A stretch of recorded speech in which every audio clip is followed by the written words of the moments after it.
yang didiamin oleh Khadijah Al-Kubra menjadi mulia, sehingga yang dikatakan oleh sebagian ulama adalah rumahnya Sayyidatuna Khadijah itu adalah seafdal-afdalnya tempat setelah Masjidil Haram.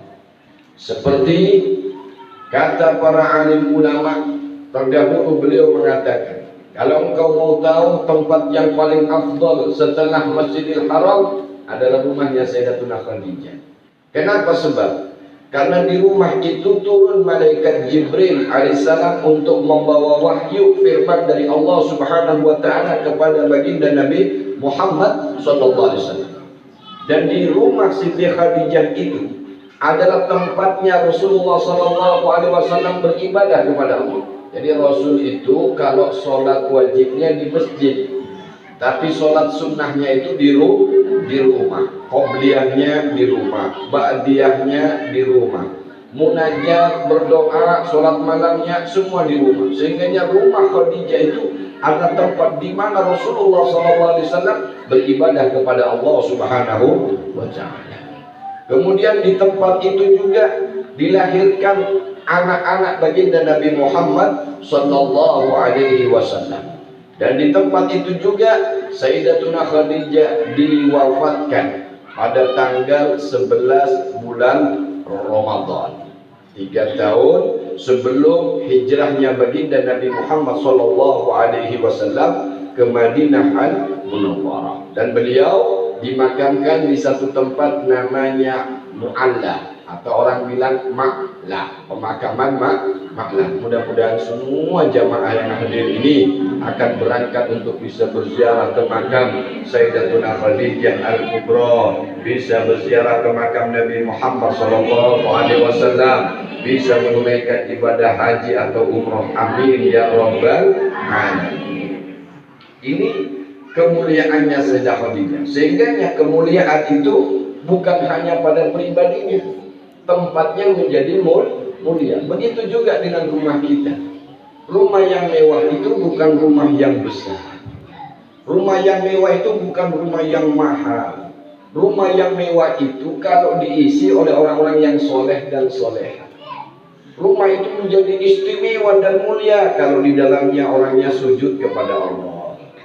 Rumah itu menjadi hebat kalau di dalamnya dibacakan Al-Quran. Lebih-lebih rumah itu ditempatin untuk majelis zikir, ditempatin untuk majelis taklim. Ada waktu di mana dibuka semua pintu rumah, mengundang orang-orang untuk berzikir kepada Allah, untuk menuntut ilmu atau membaca sholawat kepada Nabi Muhammad. Lalu tuan rumahnya memberikan hidangan kepada tamu-tamunya. Ini pahalanya luar biasa.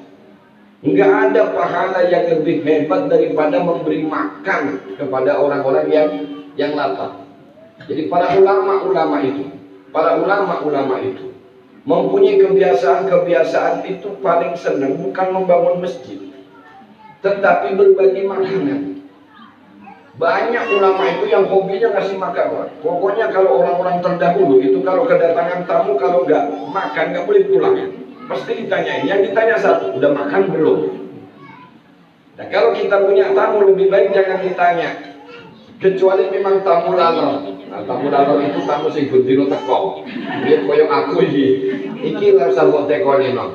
Kalau sudah waktunya makan, kasih makan. Contoh, tamu datang setelah zuhur, itu sudah waktunya makan siang, tidak usah ditawari. Mau butuh lorong mau tawari, langsung ayo makan, kita ke belakang.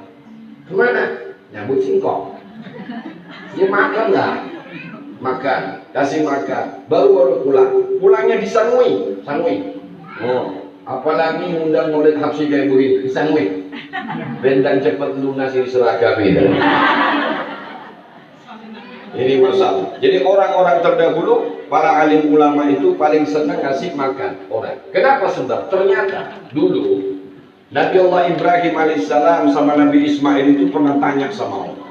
Habis udah binaul Ka'bah, habis dirikan Ka'bah, Nabi Ibrahim tanya sama Allah, ya Allah, adakah pahala yang lebih besar daripada kami berdua ini? Saya dan Ismail putraku ini sudah membangun Ka'bah, tempat di mana orang tawaf, tempat di mana orang beribadah. Adakah yang lebih hebat daripada amalan ini ya Allah? Allah menjawab, ya Ibrahim, pahala yang kau miliki itu kecil, gak ada apa-apanya dibandingkan dengan pahalanya orang-orang yang memberi makan kepada orang yang kelaparan. Makanya pinterlah ulama kita, diadakan pengajian suwe ceramah nih ben luwe kabeh, ben luwe ngarep makan. Nah ketika dikasih makan dapatlah pahala, itu pahala yang paling besar. Sehingga ya saudaraku, ternyata di antara semua amal dan ibadah yang paling tinggi nilainya, sampean kalau mau tahu pahala ibadah yang paling tinggi itu adalah iman. Kenapa? Iman. Tidak ada satupun yang bisa melampaui keutamaannya daripada iman. Tidak ada. Beriman kepada Allah. Sampai beriman kepada Allah, dengan berimannya Anda, maka seluruh hidupmu jadi pahala. Tarikan nafas kita ini jadi pahala karena kita bernafas dalam keadaan yakin bahwa tiada Tuhan selain Allah dan Nabi Muhammad utusan Allah. Sekujur tubuh kita ini dapat pahala karena kita beriman. Tidurnya sampean itu, ngoroknya sampean, ngilernya sampean, sak ngentut-ngentutnya sampean. Itu kalau dalam keadaan beriman dapat pahala. Karena iman itu amalan yang paling tinggi. Jadi jangan dikira sampean duduk itu tidak dapat pahala. Selama Anda beriman kepada Allah, tarikan keluar masuk nafasmu adalah pahala. Bahkan ubannya orang yang beriman itu nanti jadi cahaya. Jadi yang makin banyak ubannya, makin banyak cahayanya. Yang jelas saya kalah terang dengan cahayanya Pak Ipul, karena ubannya sudah penuh. Jadi ibu-ibu yang sudah beruban tenang, jangan disemir, nanti cahayanya redup, biarin saja sudah putih. Karena itu akan menjadi cahaya. Dan uban-ubannya orang dalam iman dan takwa itu tidak bisa tersentuh oleh api neraka. Hebatnya orang yang beruban dalam Islam. Nanti aja disemir wes, kalau disemir malaikat bingung. Disangkanya belum berubanan, belum merokok sampai kok. Nah, tapi kalau sudah ada ubannya, malaikat pun malu. Di orang yang beruban malaikat tanuan malu. Termasuk daripada keutamaan orang yang nomor satu beriman. Yang nomor dua apa? Kita harus surur ilal qalbil mu'min. Yang nomor dua itu ternyata menyenangkan hatinya orang yang beriman. Itu pahala.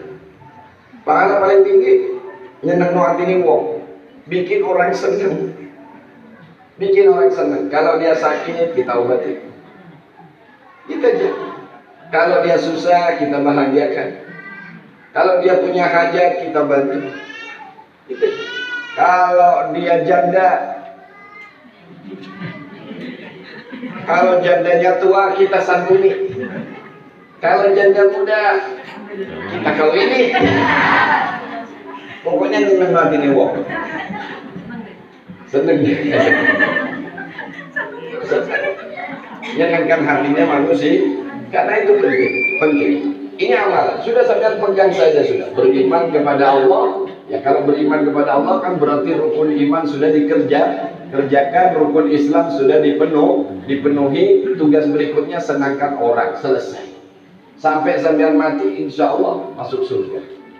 Itu aja sudah, bikin orang senang. Kalau kita tidak bisa bikin orang bahagia, tidak bisa bikin orang senang, ya paling tidak jangan nyakitin hati orang. Sudah gitu saja. Paling enak itu sudah. Apalagi kemudian kita bisa bermanfaat kepada orang lain. Ini alhamdulillah. Saudaraku yang dimuliakan oleh Allah, di antara anak-anak Rasulullah SAW bersama dengan Khadijah Al-Kubra, itu diantaranya adalah yang pertama itu Sayyid Qasim. Sayyid Qasim, sehingga Nabi Muhammad itu disebut dengan Abul Qasim, abahnya Qasim, cuman meninggalnya waktu kecil Sayyid Qasim. Yang kedua adalah Abdullah. Yang ketiga adalah Ruqayyah. Kalau orang Arab bilangnya Ruqayyah. Kenapa jadi Ruqayyah? Karena logatnya logat Hadramut. Sementara para habaib yang ada kebanyakan dari orang-orang Hadramut, sehingga logatnya itu logat-logat mungkin leluhurnya, sehingga bilang kof itu menjadi huruf G. As-Qaf jadi Asgaf. Jangan terlalu serius lah, direpang melotot ini. Rugaya, Ruqayyah jadi Rugaya. Jadi kalau kof jadi G, itu orang-orang Arab itu. Kalau Suratal Mustaqim jadi Suratal Mustaqim. Kulsum yang kelima. Kemudian yang keenam ada Fatimah Az-Zahra. Jadi anaknya Rasul dengan Khadijah itu satu Qasim. Kudu apal aja dengan Bentino Malaki pada apal-apal. Qasim, Abdullah, Zainab. Zainab sudah belum tadi? Ya iki tak sebut no Zainab. Jadi indah kalah kayak Qasim wa Abdullah, Zainab, Ruqayyah, Ummi Kulsum, Ibrahim. 6. Apa lagi? Ada 8.